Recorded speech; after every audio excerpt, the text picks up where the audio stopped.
Hi, I'm Jalen Rose, and welcome to the Renaissance Man podcast, proudly presented by the New York Post, a show where we cover trends in fashion, entertainment, current events, and everything in between.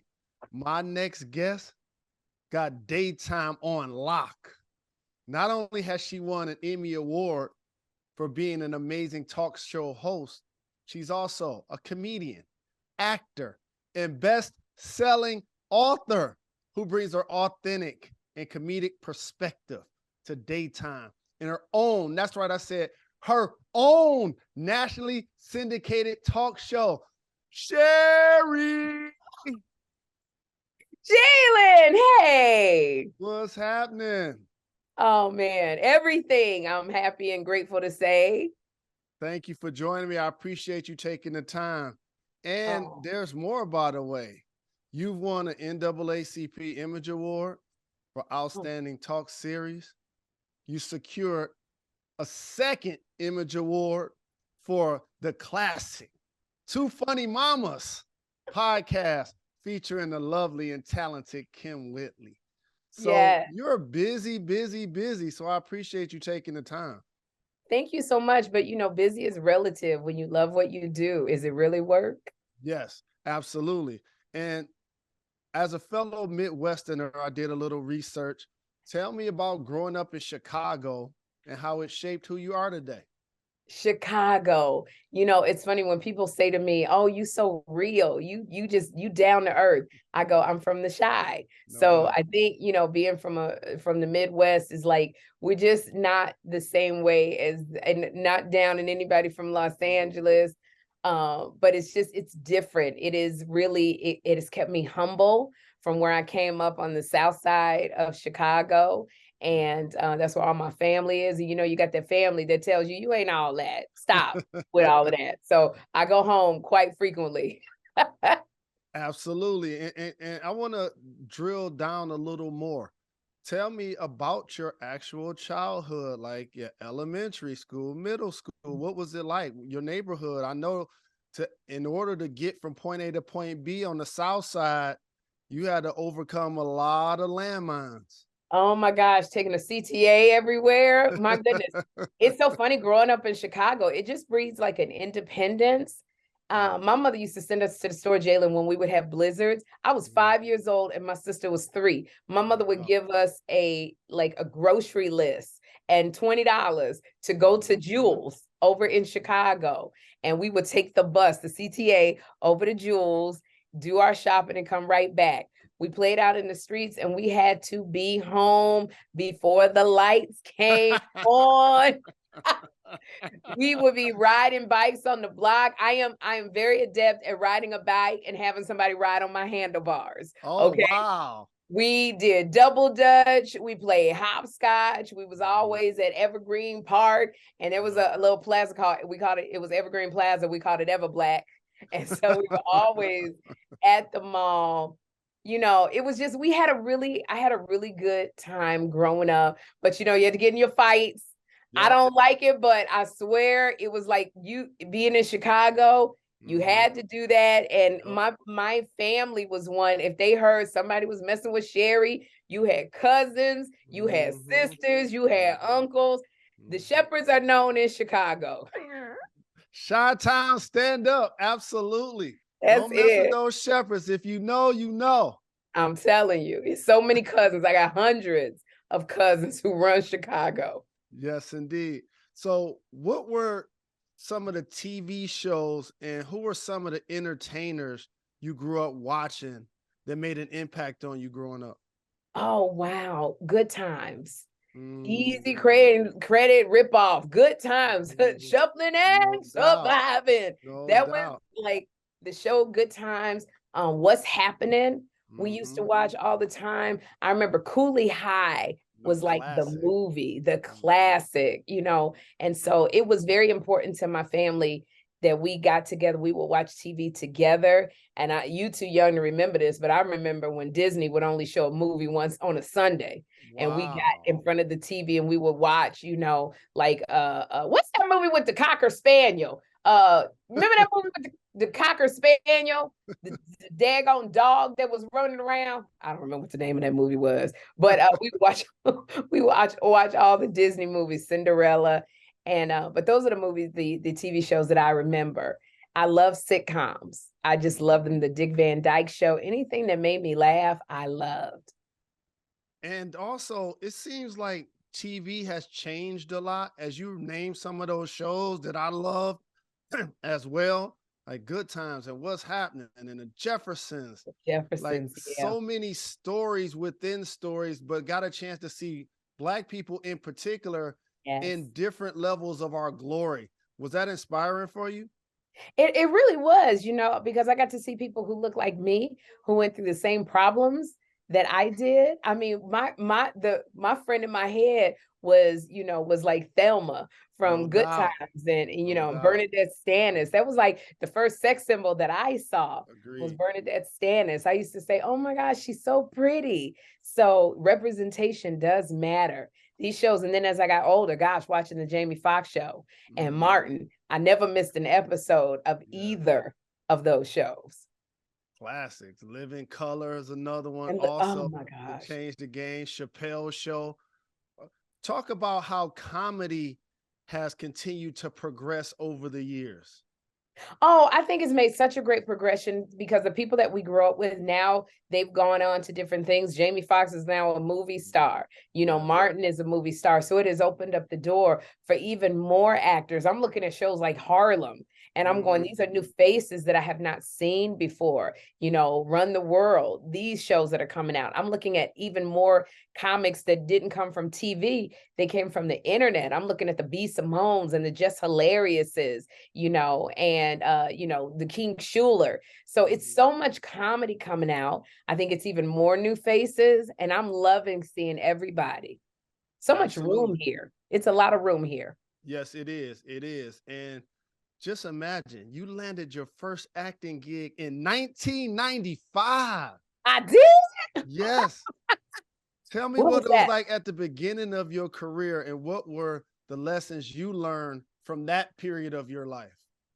You know what? I learned about the struggle because before I landed my first sitcom, and I think that was Cleckhorn with Garrett Morris from Saturday Night Live and Ellen Cleckhorn. Even before that, I started stand-up comedy in like 89. And I just remember the struggle and going to comedy clubs and bombing and getting heckled.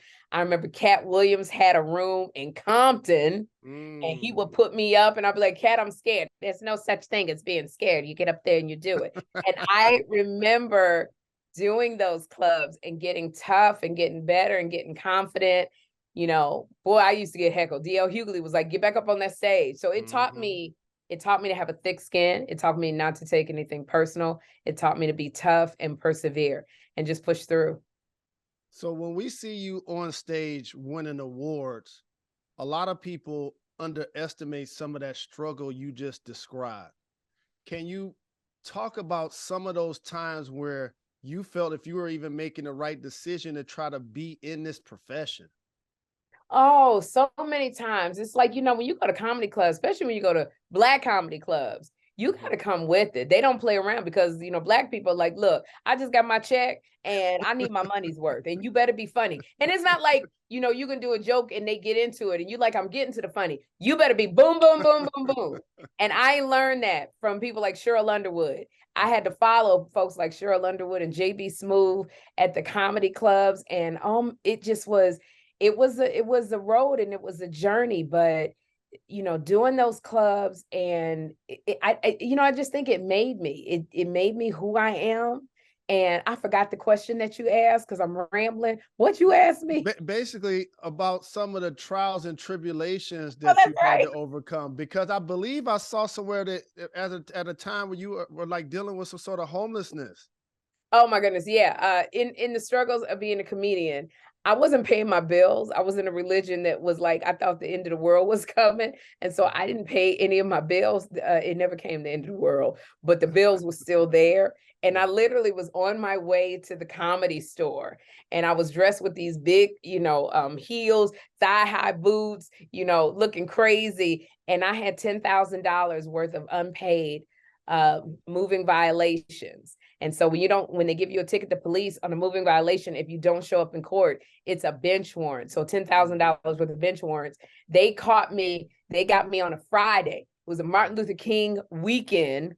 And so I was in jail 8 days over at the Rampart Division. They moved me to the Van Nuys Division. I went to Sybil Brand, the housing facility, Sybil Brand. So yeah, I was in jail. I asked my mother, I had one phone call and I said, can you call my job? Because I was a legal secretary during the day. And I said, can you tell them I need to take my vacation? Because I'm going to be here for a minute. So that was one of the things along my journey of becoming a stand-up, but I learned to be responsible. I learned from going to jail. I don't never want to be in jail. No. So I pay my bills on time. If I get one pink notice, Jalen, I'm sweating bullets. I'm breaking it in hives.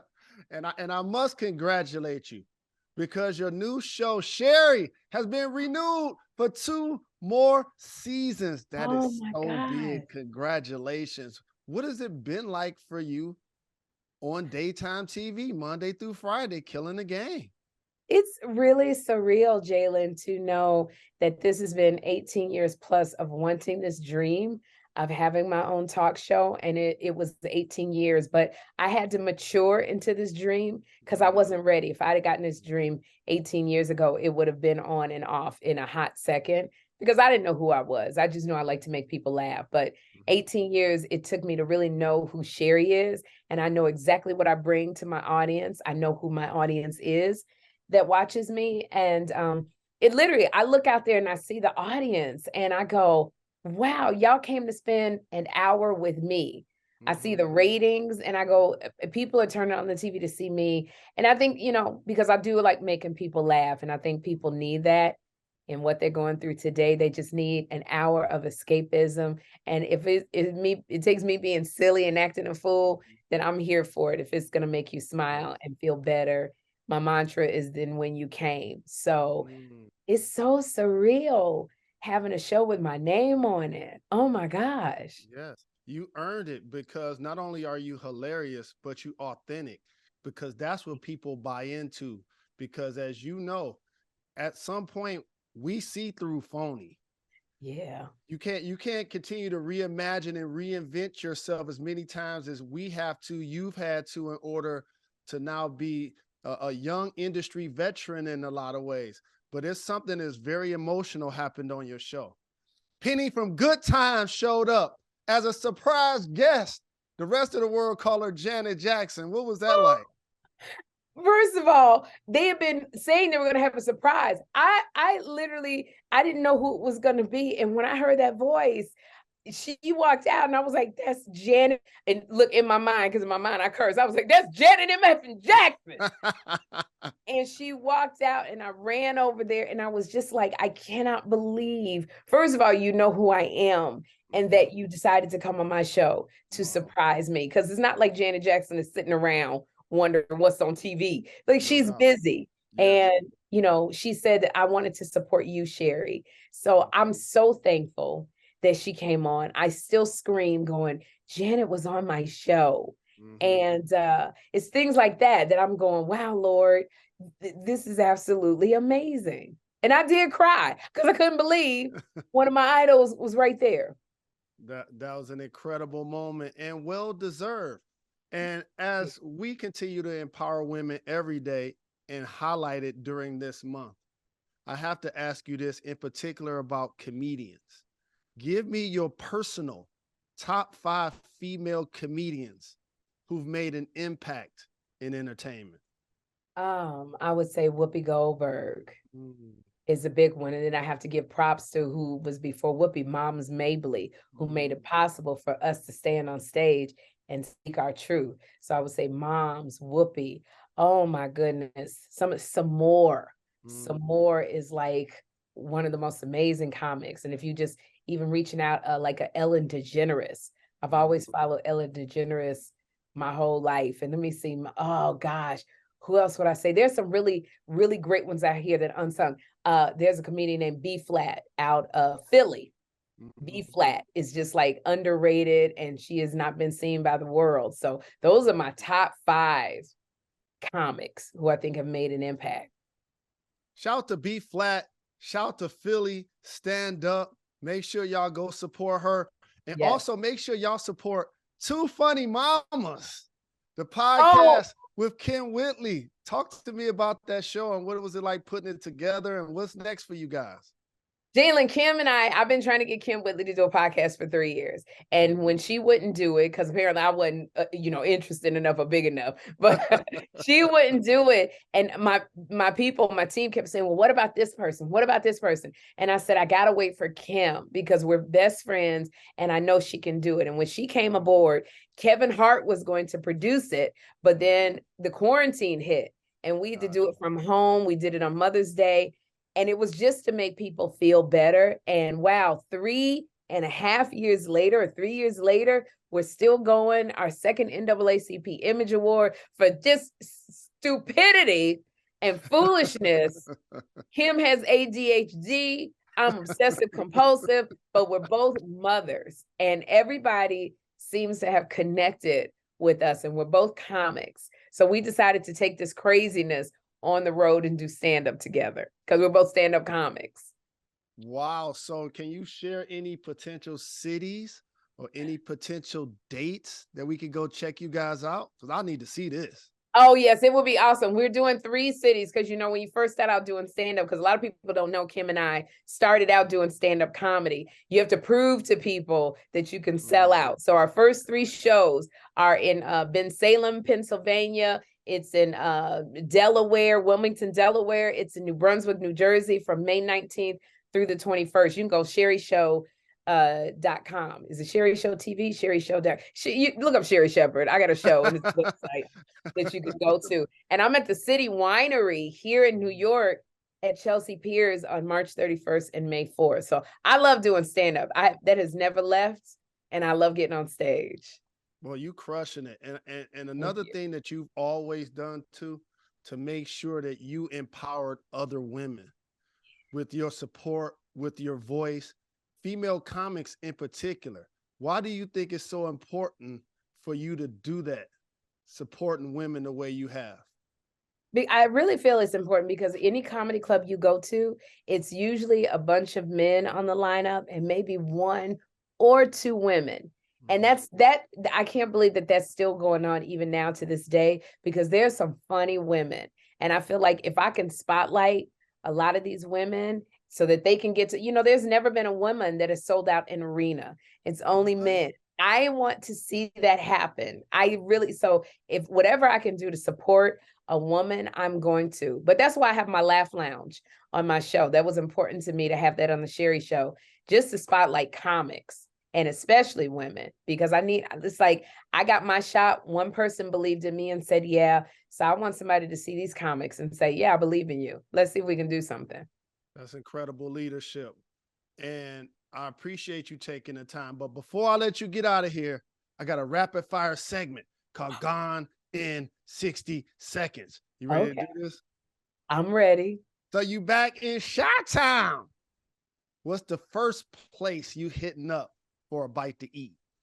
Giordano's Pizza, Portofino's. I want to get their Oreo cookie shake, and I want to get the deep dish pizza because they know pizza like a deep dish pizza from Chicago. Also, I like the deep dish, but I like that flat pizza as well from Giordano's. That flat pizza that you put everything on there, the sausage, the tomato, the onions, everything. So those are the 2 places. And I'm going to hit that White Castle on 95th and Stony Island.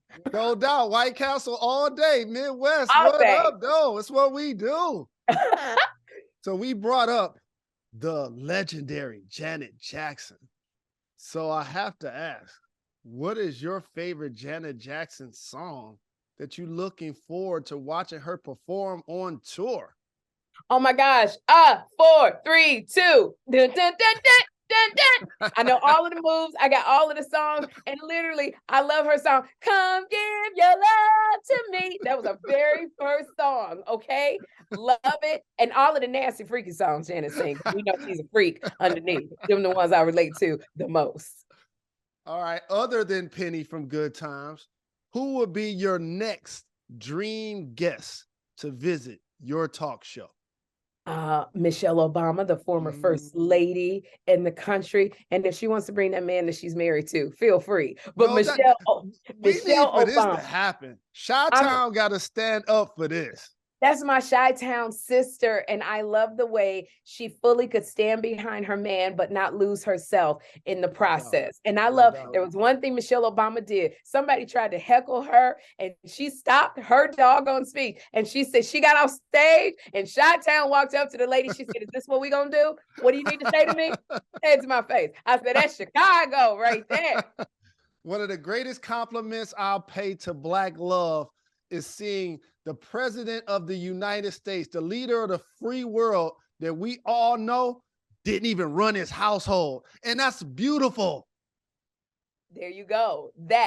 And last, but certainly not least, again, and I thank you for taking the time. What can we expect from Two Funny Mamas comedy tour when you and Ken Whitley hit the stage in May?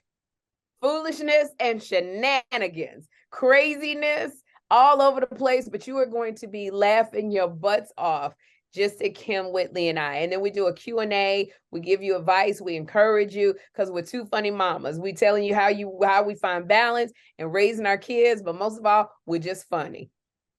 Well, congratulations for all you've done. You continue to do. Sky's the limit. You've won an Emmy. You won an NAACP Image Award. You renewed for a second season, and you don't stop working. She don't stop grinding, y'all. Take notes. Thank you very much, Sherri Shepherd, for joining the Renaissance Man. Jalen, thank you. My pleasure. I appreciate you.